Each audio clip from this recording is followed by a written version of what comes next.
nosso papo de hoje é com a doutora Tatiana Reimão. Estamos falando sobre alimentação saudável. Tatiana, se fala tanto que o intestino é o nosso segundo cérebro, mas conta um pouquinho, como é que é isso? Olha, Mônica, de fato, tem se estudado muito o intestino.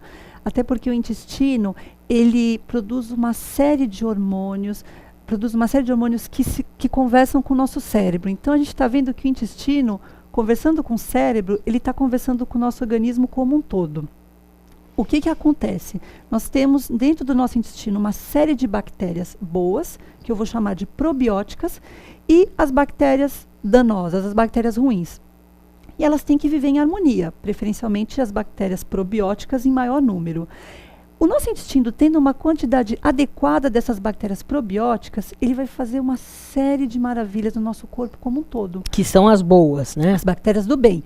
Então, a gente vai estar produzindo hormônios em quantidades adequadas que vão conversar com o nosso cérebro. Hormônios, por exemplo, relacionados com a saciedade. Então, pacientes que têm um intestino que funcionam bem, que não tem o que a gente chama de disbiose. Disbiose, só para o espectador entender, é quando existe um desbalanço dessas bactérias. Então, quando as bactérias ruins elas estão aumentadas, a gente tem um quadro de disbiose, que traz uma série de malefícios para o organismo. Mas pensando que esse intestino está bacana, está funcionando bem, os hormônios da saciedade que são produzidos no nosso intestino vão conversar com o nosso cérebro, o paciente vai ter menos fome, por exemplo. Mas a fome não é a tal da grelina, que é no estômago? Na verdade, existe uma série de hormônios e neurotransmissores relacionados com a obesidade. Sim. A gente tem a grelina, que é realmente produzida pelas células parietais do estômago, mas nós temos a leptina, que é produzida pelo tecido adiposo, e nós temos uma série de hormônios no intestino relacionados com a saciedade. Por exemplo, o GLP-1 e o PYY. Então, o intestino está sendo extremamente estudado. Além disso, 80% das nossas células de defesa são produzidas no intestino. Então, o intestino ele tem uma questão com o nosso sistema imunológico de suma importância. Aminoácidos como, por exemplo, o triptofano, para virar a famigerada serotonina, que atua como um antidepressivo natural, 90% é produzida no nosso intestino. Então, e aí, quando uma pessoa tem um câncer de intestino, ou quando uma pessoa faz a cirurgia bariátrica em que é tirado um pedaço do intestino, como é que fica isso? Ele tem o que a gente chama de disbiose.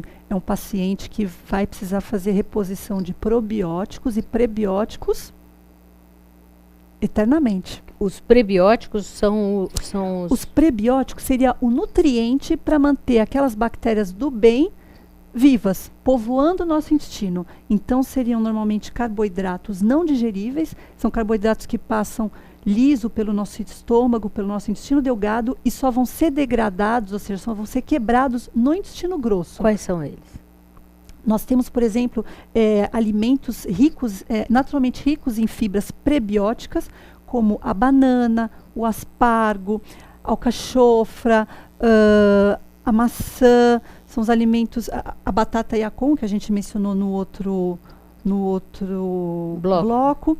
E os alimentos naturalmente ricos em probióticos seriam, por exemplo, os alimentos fermentados. O iogurte natural, alimentos, por exemplo, como o tempê, que aí seria a soja fermentada. Então, os alimentos fermentados normalmente têm as bactérias do bem em quantidade adequada, né? E as fibras prebióticas são encontradas nesses alimentos e muitas vezes a gente faz na forma de manipulação, né? O paciente vai numa farmácia de manipulação, a gente prescreve para ele estar ingerindo os probióticos e os prebióticos. Então, qual é a importância dele estar então com os prebióticos e probióticos em ordem? É que ele não tenha, vai combater então, por exemplo, uma depressão? Vai combater o quadro de disbiose. O que está relacionado à disbiose? Constipação, síndrome do intestino irritável, alergias alimentares são pioradas quando você tem a disbiose, porque na disbiose as suas células intestinais, ao invés de estarem todas grudadinhas, elas dão umas separadinhas, elas se adelgaçam. E com isso, proteínas inflamatórias podem entrar na corrente sanguínea e trazer, por exemplo, as alergias alimentares. Então, ajuda nessa prevenção também.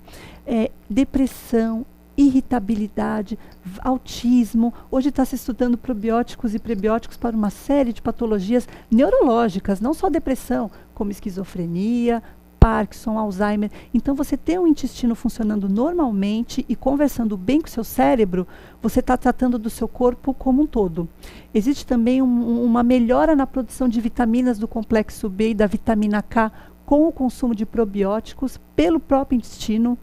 Então, são muitas vantagens. O corpo fala, hein? Intolerância à lactose, diabetes, as dermatites. A gente tem probióticos, Mônica, que melhora a asma, que atua melhorando os eczemas, que são as dermatites. Até esteatose hepática já tem cepas probióticas mostrando melhorias. Ai, que pena, tem muita coisa para falar, mas você vai voltar, hein, para a gente falar mais. Com certeza. Dica final. Assim, o que você poderia dizer para o nosso telespectador, deixar de mensagem para o nosso telespectador? Eu acho que a gente conversou de uma série de assuntos, mas a mensagem final que eu gostaria de deixar é que passem a comer comida de verdade. Procurem fazer os alimentos em casa. Você vai no mercado com seus filhos, leve eles juntos, mostre para ele que o queijo que está ali não veio dali, veio daquele leite, daquela vaquinha, daquela fazenda. Então, as crianças e os pais precisam voltar a fazer comida de verdade. Vamos deixar de lado os produtos industrializados, ultraprocessados, vamos diminuir o excesso de carboidrato refinado da nossa dieta.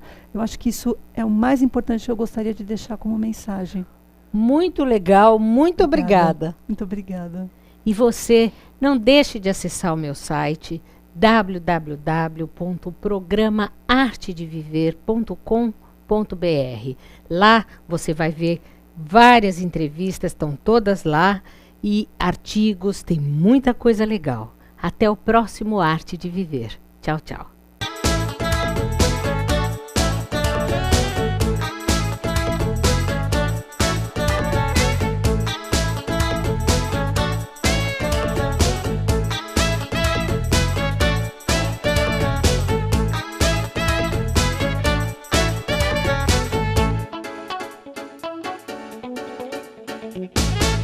Programa Arte de Viver.